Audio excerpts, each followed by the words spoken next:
మీరు అప్రమాణము చేయగా మీ ప్రమాణములను దేవునికి చెల్లించాలి.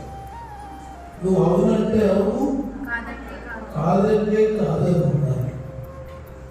ఒకరి దగ్గరేమో అవునని, పక్కింటికి కాదని, వీళ్ళ దగ్గరేమో అవునని, పక్కింటికి వెళ్ళ కాదంటే ఏ పునరుత్థానానికి తీసుకెళ్తున్నారు? తీర్పు పునరుత్థానానికి తీసుకెళ్తారు. అంటే జీవ పునరుత్థానాన్ని కోల్పోతారు. ప్రమాణం చేయుతారు. తప్పుడు ప్రమాణం చేస్తే తీర్పు పునరుత్థానంలోకి వెళ్ళిపోతారు. అంటే ఈ ప్రమాణం, తప్పుడు ప్రమాణం దేనికి దూరం చేస్తుంది? జీవ పునరుత్థానానికి దూరం చేస్తుంది.